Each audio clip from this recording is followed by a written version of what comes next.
오늘 본문은요, 하나님 앞에 귀하게 쓰임받는 인생이 무엇인지를 이야기하며, 디모데후서는요 사실 이 바울이 인생의 마지막 편지거든요. 순교하기 직전에 마지막 유언처럼 남긴 메시지가 기록되어진 것이 디모데후서입니다. 사랑하는 영적인 아들 디모데에게 보낸 편지이죠. 디모데에게 편지를 보내면서 사랑하는 영적인 제자인 이 디모데가 하나님 앞에 정말 아름답게 쓰임받기를 원했던 거예요. 그래서 자신의 인생을 뒤돌아보면서 하나님 앞에 쓰임받는 인생은 이런 인생이라는 것을 디모데에게 설명을 해주고 있습니다. 그 내용이 무엇인가 하면 오늘 본문 20절 21절 말씀 우리 같이 한번 보도록 할까요? 20절 21절 말씀 같이 한번 보겠습니다. 큰 집에는 금그릇과 은그릇뿐 아니라 나무그릇과 질그릇도 있어 귀하게 써는 것도 있고 천하게 써는 것도 있나니, 그러므로 누구든지 이런 것에서 자기를 깨끗하게 하면 귀히 쓰는 그릇이 되어 거룩하고 주님의 쓰임에 합당하며 모든 선한 일에 준비됨이 되리라. 큰 집이 있었어요. 큰 집이라는 말은 어떤 말일까요? 부잣집이었던 것 같아요. 비유적으로 설명을 합니다. 그릇을 통해서 하나님 앞에 깨끗하게 쓰임받는 인생이 어떤 인생인지를 그릇을 통해서 비유로 말씀하고 계시는데요, 큰 집에는, 큰 집이니까 여러 가지 그릇들이 많이 있겠죠. 금그릇도 있고 은그릇도 있고 나무그릇도 있고 질그릇도 있습니다. 여러 가지 그릇들이 많이 있습니다. 여러분 집에도 그릇이 많잖아요. 어떤 그릇은 좀 비싼 명품 그릇, 어떤 그릇은 막 써도 되는 막 그런 것이 있을 거예요. 그죠? 우리 사람의 생각은 귀히 쓰임 받는 그릇은 금그릇이나 은그릇이라고 생각할 거예요. 명품 그릇은 귀하게 쓰임 받고 나머지 그릇은 막 쓰임 받는, 별로 중요하지 않는, 그렇게 생각이 들 거예요. 그런데 우리의 기준과 하나님의 기준이 다르다라는 것을 오늘 성경은 우리에게 이야기를 해주고 있죠. 하나님께서 귀하게 쓰이는 인생이 어떤 인생인가 하면, 첫 번째, 세상적 기준을 갖춘 사람이 아니라 깨끗하고 거룩한 사람이라는 것을 성경은 우리에게 이야기해주고 있습니다. 여러분, 하나님은요 온 세상 천지 만물을 창조하신 분이세요. 온 세상 역사를 움직이시는 분이세요. 하나님 앞에는 금이나 은이나 나무나 별반 차이가 없는 분이세요. 우리는요 늘 우리의 삶을 사람들에게 귀하게, 우리의 능력을 보여주기 위해서 우리의 스펙을 화려하게 만듭니다. 얼마만큼 능력이 있는지가 우리가 중요하다고 생각합니다. 저 사람은 세상 속에서 얼마나 연봉을 많이 받는지, 이것이 능력이라고 생각합니다. 저 사람이 얼마나 좋은 집에 사는지, 이것이 능력이라고 생각합니다. 얼마나 좋은 차를 타고 다니는지, 이것이 그 사람의 가치라고 판단을 하죠. 근데 하나님은 그것으로 판단하는 것이 아니라 오늘 성경에 뭐라고 얘기하고 있죠? 누구든지 이런 것에서 자기를 깨끗하게 하면. 하나님의 기준은요 깨끗함이라는 거예요. 세상의 기준과 다르다라는 거예요. 세상 사람들은요 수많은 사람들이 자신이 얼마나 가치 있고 얼마나 대단한 사람인지를 마구마구 뽐내고 드러내려고 합니다. 그래서 학벌과 재능과 능력을 중요하게 여깁니다. 외적인 것, 화려한 것을 중요하게 여깁니다. 그래서 아름답고 잘생긴 것도 인생의 중요한 가치라고 생각을 합니다. 그래서 성형도 하고 막 그러잖아요. 요즘에 많이 하는 말 중에 여러분 금수저, 은수저라는 말 들어보셨죠? 금수저가 뭘까요? 태어나면서부터 금수저를 물고 나왔다 그래서 금수저입니다. 은수저는 태어나면서부터 은수저를 물고 나왔다, 그래서 잘 사는 집에, 부잣집에 태어난 사람을 금수저, 은수저 그렇게 표현합니다. 근데 그렇지 못한 사람을 뭐라 그러죠? 흙수저라 그래요.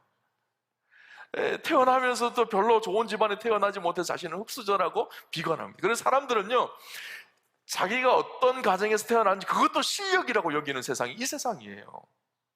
금수저, 은수저 된 것도 실력이라고 사람들은 평가를 합니다. 그런데 하나님의 평가의 기준은 전혀 다르다는 거예요. 그것은 철저한 인간의 생각이고, 하나님의 생각은요 얼마나 거룩하냐, 얼마나 깨끗하냐, 이것이 하나님의 그 사람을 보는 가치의 판단의 기준이라는 것을 이야기해주고 있죠. 그렇다면 구체적으로 우리가 어떻게 그 깨끗한 그릇, 하나님께 쓰시기에 좋은 그릇으로 준비될 수 있을까요? 깨끗한 그릇이 될 수 있을까요? 1차적으로 우리가 생각할 것이 무엇인가 하면, 우리는 스스로 아무리 해도 깨끗해질 수 없는 존재가 우리입니다. 죄악된 세상에 태어나서 죄악 중에 살아갑니다. 본질적으로 죄의 악 속에 거하면서 본질적으로 하나님과 멀어져 있는 죄의 본질 속에 태어난 것이 우리의 인생이에요. 그래서 하나님께서 어떻게 하셨죠? 그 아들 독생자 예수 그리스도를 우리에게 보내셨어요. 예수 그리스도 안에서 예수님께서 우리의 모든 죄를 짊어지시고 십자가에 달려 죽으셨습니다. 누구든지 예수 그리스도 안에서 의롭게 되어지는 놀라운 은혜와 축복을 하나님은 얻게 하셨죠. 그래서 로마서 8장 1절 2절에 보면, 그러므로 이제 그리스도 예수 안에 있는 자에는 결코 정죄함이 없나니 이는 그리스도 예수 안에 있는 자에게 있는 생명의 성령의 법이 죄와 사망의 법에서 너희를 해방하였습니다. 그렇게 말씀하고 있어요. 예수 그리스도 안에서 우리가 의롭게 되어졌다라는 거예요. 근데 문제는요, 우리가 그렇게 예수 그리스도 안에서 의롭게 되어졌지만 우리의 마음에 있는 이 죄악의 본성이 남아있어요. 옛 사람이죠. 성경이 말하는 옛 사람이라면 여전히 옛 사람으로 회개하고 되돌아가려고 하는 죄의 본성이 우리 안에 있습니다. 그래서 세상 속에 살면서요, 하나님께서 우리를 의롭게 여겨주시지만 그럼에도 불구하고 자꾸 그 거룩함을 지켜가지 못할 때가 참 많죠. 여러분, 하나님께서는요, 그렇게 깨끗함을 지켜가는 사람, 하나님이 거룩하기에 너희도 거룩하라고 말씀하셨잖아요. 그 거룩함 속에 살아가는 사람을 기뻐하신다라는 거예요. 하나님께서 반대로 가장 싫어하는 것이 무엇일까요? 죄예요. 그래서 사도 바울은 데살로니가전서 5장 22절에 악은 그 모양이라도, 죄는 그 모양이라도 버리라고 그렇게 말씀하고 있죠. 하나님은요, 악하고 죄악된 그런 존재를 쓸 수 없다라는 거예요. 깨끗한 사람을 원한다는 거예요. 그래서 이렇게 깨끗함을 지키기 위해서 우리가 해야 될 일이 있다라는 것을 성경은 오늘 우리에게 이야기해 줍니다. 디모데후서 2장 22절 말씀 우리 같이 한번 볼까요? 또한 너는 청년의 정욕을 피하고 주를 깨끗한 마음으로 부르는 자들과 함께 의와 믿음과 사랑과 화평을 따르라. 중요한 두 가지 동사가 있습니다. 하나는 피하고, 그리고 두 번째 동사는 따르라라고 이야기하고 있어요. 피하는 것은 무엇을 피할까요? 청년의 정욕을. 이 편지가 젊은 청년 목사였던 디모데에게 보낸 편지죠. 디모데에게 그렇게 부탁합니다. 목사로서 너는 꼭 청년의 정욕을 피해야 된다. 피하라. 그리고 따를 것이 있다는 거예요. 의와 믿음과 사랑과 화평을 날마다 따르라, 그렇게 이야기합니다. 여기서 피하고, 피하다, 따르다 이 말이요, 헬라어로는요, 피하다라는 말이 퓨케라는 단어로 기록되어져 있고, 또 쫓으라라는 말이 디오케라는 말로 기록되어져 있습니다. 이 말은 퓨코, 디오코라는 말의 현재적 명령어입니다. 현재형적 명령을 하는 거예요. 헬라어에서는 현재형이라는 것은요, 이것이 과거에 한번 그렇게 해서 되는 것이 아니라 일상 속에서 계속해서 반복해서 그렇게 살아내라는 것을 의미하는 거예요. 우리를 유혹하는 죄악의 유혹이 우리 삶 속에 찾아올 때 그것을 끊임없이 우리 안에 피해야 된다라는 거예요. 그리고 세상 속의 유혹들이 찾아올 때마다 끊임없이 그것을 우리의 삶의 기준의 가치로 두는 것이 아니라 하나님의 말씀, 하나님의 의와 진리에 우리의 삶의 기준을 두고 의와 진리를 계속 따르라는 거예요. 여러분, 과거에 내가 깨끗했다고 지금도 깨끗할 수 있는 것이 아니라는 거예요. 날마다 우리 삶 속에 수많은 유혹들이 찾아옵니다. 그때 우리가 해야 될 태도가요, 피하는 거예요. 그 자리를 소극적으로는 피하는 일이고, 적극적으로는 하나님의 기준, 하나님의 의와 믿음을 따르는 거예요. 그죠? 요셉의 이야기를 잘 아실 거예요. 요셉은 하나님 앞에 아름답게 멋지게 쓰임받은 인생이었습니다. 그렇게 하나님 앞에 아름답게 쓰임받을 수 있었던 이유가 있어요. 왜 그랬을까요? 깨끗했던 인생이거든요. 그가 어떻게 깨끗함을 지켰는지를 이야기합니다. 창세기 39장에 보면 여인이 날마다 요셉에게 청하였으나 요셉이 듣지 아니하며 동침하지 아니할 뿐더러 함께 있지도 아니하니라. 요셉이 보디발의 집에서 일을 하고 있었어요. 보디발의 아내, 당시 최고의 권세를 가지고 있었던 그 여인이 요셉을 날마다 유혹하는 거예요. 미스터 요셉? 그러면서 막 요셉 유혹을 했겠죠. 요셉이 어떻게 했다고요? 성경에 보니까 동침하지 아니할 뿐만 아니라 함께 있지도 않았다라는 거예요. 그 여인과 단둘이 있어야 될 그 자리에도 있지도 않았다라는 거예요. 당시 요셉의 나이가 아주 혈기왕성한 젊은이였었어요. 얼마나 그런 유혹에 쉽게 넘어갈 수 있었을까요? 근데 그 자리를 피했다라는 거예요. 그렇죠? 성경에 보니까 참 의미 있는 단어가 있어요. 날마다라는 단어. 날마다 요셉을 유혹했어요. 그래서 날마다 어떻게 했다고요? 피했다라는 거예요. 다니엘을 봅시다. 다니엘 하나님 앞에서 아름답게 쓰임받은 인생이었죠. 그가 쓰임받았을 때는 중요한 이유가 무엇인가 하면 깨끗했기 때문이거든요. 다니엘이 어렸을 때부터, 소년의 때부터 어떻게 했죠? 왕의 진미를 보면서 왕의 진미를 먹지 아니하기로 결심합니다. 자신을 깨끗하게 지키기 위해서. 여러분, 먹는다라는 것은 어떤 의미일까요? 하루 세 끼 여러분 꼭꼭 드시잖아요. 날마다 지켜야 되는 일이에요. 날마다 유혹이 있었을 거예요. 여러분 생각해 보세요. 혈기왕성한 젊은이가 앞에 산에 진미가 있어요. 근데 그 옆에 풀이 있어요. 뭐 드시겠어요? 당연히 풀 먹고 싶지도 않으니까 쳐다보기도 싫을 거예요. 고기 먹고 싶고 산에 진미가 먹고 싶은 거예요. 근데 그 유혹을 자신의 거룩함을 지키기 위해서 날마다 풀만 먹었다라는 거예요. 무슨 말일까요? 날마다 매 순간순간마다 거룩함을 지키기로 결단하고 거룩함을 위해서 피하고 따르는 일을 삶 속에서, 일상 속에서 계속 반복했다는 것이죠. 참 중요합니다. 내가 과거에 거룩했다고 해서 지금 거룩한 것이 절대 아니에요. 오늘 매일의 삶 속에서 죄악된 청년의 정욕, 육신의 정욕을 피하는 일들을 이루어가야 합니다. 그리고 하나님의 말씀과 하나님의 기준을 따라야 돼요. 그때 거룩함이 우리 안에서 온전히 이루어진다라는 것을 이야기해주고 있는 것이죠. 두 번째, 하나님 앞에 쓰임받는 인생은 어떤 인생인가 하면요, 하나님 앞에 쓰임받는 삶을 살기 위해서 함께하는 교회 공동체가 반드시 필요하다라는 사실을 인식하셔야 합니다. 무슨 말일까요? 오늘 22절 말씀 볼까요? 또한 너는 청년의 정욕을 피하고 주를 깨끗한 마음으로 부르는 자들과 함께 의와 믿음과 사랑과 화평을 따르라. 참 의미 있는 단어가 있어요. 주를 깨끗한 마음으로 부르는 자들과 함께. 혼자 한다고요? 아니요. 주님을 깨끗한 마음으로 부르는 자들과 함께, 그들과 함께 할 때 가능하다는 거예요. 여러분 생각해 보세요. 주위에 욕망을 부추기는 사람들이 가득해요. 그 사람들과 함께 있어요. 나는 거룩함을 지키고 싶지만 지켜지기가 쉽지 않습니다. 날마다 그 육신의 욕망을 따라서 자꾸 자기도 모르게 젖어들게 돼요. 세상이 그래요. 세상이 온통 세상의 욕망과 더러움으로 가득 차 있는 곳이 세상이에요. 그 세상에 발을 딛고 서면 어떨까요? 자연스럽게 그 죄악에 물들어가는 것이 우리의 인생입니다. 그래서 욕망을 부추기는 사람들과 함께 있는 것이 아니라 어떤 사람과 함께 있어야 된다고요? 깨끗한 마음으로 주님을 부르는 사람. 그곳이 어딜까요? 교회예요. 그래서 교회는요, 하나님이 주시는 놀라운 축복의 장소이고 우리에게 주신 선물이에요. 하나님의 백성으로 악한 세상 속에서 거룩함을 지켜가게 하는 곳이 교회거든요. 함께 격려하며 위로하며 축복하며 이 악한 세상 속에서 거룩하게 살도록 권면하고 도전을 주는 곳이 교회입니다. 혼자 가면 힘들지만요, 둘이 가면 갈 수 있거든요. 같이 가면 갈 수 있거든요. 세상에 얼마나 많은 고난이 있나요? 얼마나 많은 어려움이 있나요? 고난되는 세상 속에서 믿음을 지키고 살아가기가 얼마나 힘든가요? 우리를 얼마나 낙심하게 하나요? 그러나 그 힘든 세상 속에서 우리가 끝까지 믿음을 지키게 하는 곳이 어떤 곳일까요? 함께 믿음의 걸음을 걸어가며 축복하며 위로하며 권면하며 함께 가는 사람이 있는 곳, 그때 우리의 믿음을 지켜갈 수가 있는 거예요. 여러분, 제가 부탁드리고 싶은 것은요, 교회 밖에서 신앙생활 하시면 안 돼요. 그리고 교회에 와서 주일 예배만 드리고 가는 그런 신앙인은 반쪽짜리 신앙인이세요. 교회 공동체 안으로 들어오셔서 더불어 함께 하셔야 합니다.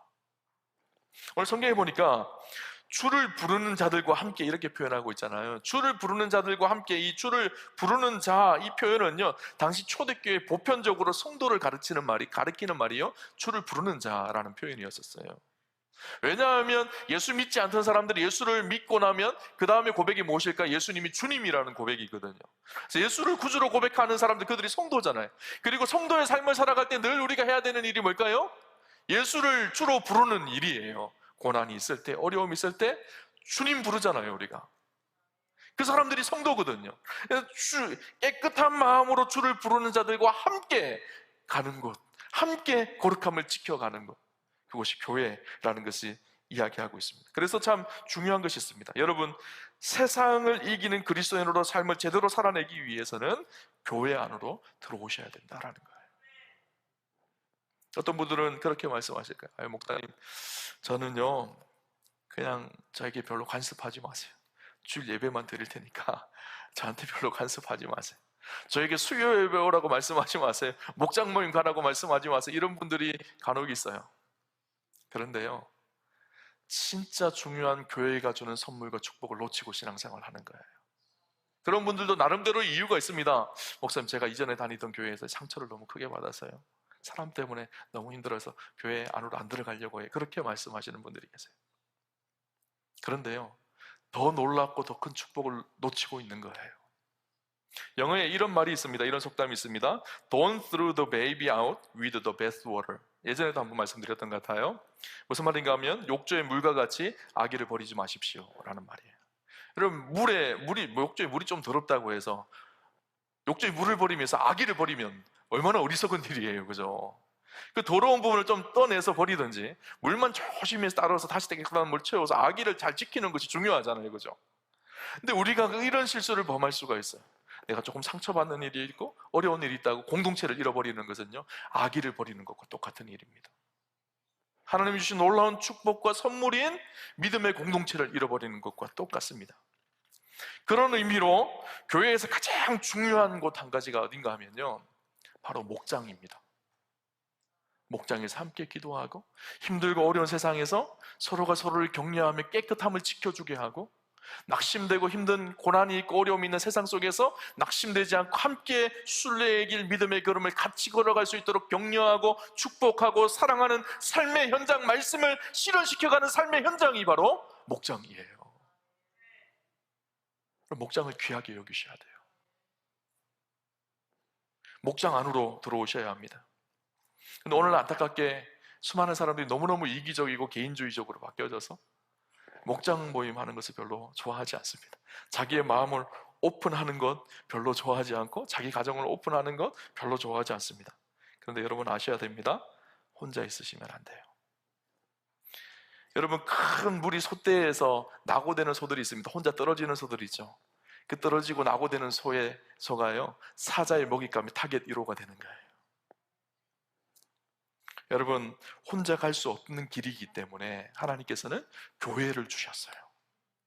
그래서 죄악된 세상 속에서 거룩함과 깨끗함을 지키라고 교회라는 공동체를 주셔서 함께 믿는 믿음의 사람들을 붙여주셨고 함께 그 길을 가게 하신 거예요. 그죠? 여러분, 저는 우리 오암교회가요, 하나됨을 힘써 지켜가며 더불어 함께하는 공동체였으면 좋겠습니다. 그래서 어려운 세상을 살아가지만 죄악을 넉넉히 이기고 또 고난을 넉넉히 이기며 순례의 길을 하나님 나라까지 완성해서 걸어가는 하나님의 사람들이 다 되는 축복이 있으셨으면 좋겠어요.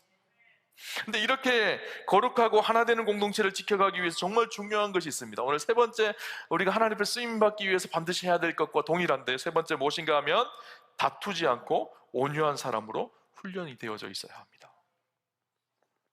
무슨 말일까? 23절에 보니까 어리석고 무식한 변론을 버리라, 이에서 다툼이 나는 줄 알미라. 사도 바울은 그렇게 이야기합니다. 변론을 버리라는 거예요. 여러분, 변론은요, 싸우는 일이에요. 자기 고집을 포기하지 않는 일이죠. 다투지 말라는 거예요. 그리고 다투지 않고 가져야 될 중요한 마음이 있다라고 이야기하죠. 뭘까요? 24절 볼까요? 주의 종은 마땅히 다투지 아니하고 모든 사람에 대하여 온유하며 가르치기를 잘하며 참으며. 여기서 주의 종이라는 것은 1차적으로 목회자를 이야기합니다. 당시 젊은 목회자였던 디모데를 이야기하고, 2차적으로는 무슨 의미일까요? 주님 앞에 귀하게 쓰임받기를 원하는 사람들, 하나님 앞에 쓰임받기를 원하는 사람들, 그들 안에 마땅히 있어야 될 열매가 무엇이라고요? 온유라는 거예요. 이 온유라는 말이요, 헬라어로는 프라우테스라는 단어인데 참 의미가 독특합니다. 이 말의 의미는 무엇인가 하면 탁월한 조련사를 통해서 잘 조련되어진 상태를 의미합니다. 여러분, 야생마를 보셨나요? 야생마들이 펄쩍펄쩍 뛰어다니잖아요. 근데 야생마들이 조련되지 않은 야생마로 밭을 갈 수 있을까요? 조련되지 않은, 훈련되지 않은 야생마 등에 탈 수가 있을까요? 아니요. 펄쩍펄쩍 뛰면 난리가 날 거예요. 그죠? 근데 탁월한 조련사를 만나서 이 야생마가 잘 조련되어졌어요. 그러면 어떨까요? 아름답게 쓰임받기 시작하는 것이죠. 성품이 다듬어졌기 때문에, 혈기가 다듬어졌기 때문에. 온유라는 단어가 그런 의미입니다. 프라우테스라는 단어가 혈기 왕성한 우리의 삶이잖아요. 여러분 다 한 성격 하시잖아요. 그죠? 저도 한 성격 했거든요. 그죠? 그런데 한 성격 하는 사람, 교회에서 제일 힘든 사람이에요. 한 성격 한 것이 하나님의 은혜와 말씀으로 다듬어진 것, 그것이 온유거든요. 하나님 앞에 훈련되어져 있어서 상대가 나쁜 자세와 나쁜 말을 쏟아냈을 때 그것을 따뜻함으로 받아내는 힘이 온유입니다. 그래서 외유내강이죠. 마음이 아주 건강하고 단단합니다. 그러다 보니까 밖으로는 어떨까요? 온유함이 드러나는, 부드러움이 있는 거예요. 우리의 성미는 어떤가요? 한 대 맞으면요 2대 때려주고 싶거든요. 그죠? 우리 본성이에요. 2대 맞으면 4대 때려주고 싶거든요. 근데 나에게 한 대 때렸지만 한 대 때린 것을 한 대로 되갚아주는 것이 아니라 그것을 선으로 바꿀 수 있는 능력이 온유한 거예요. 하나님 앞에 그렇게 훈련되어졌기 때문에.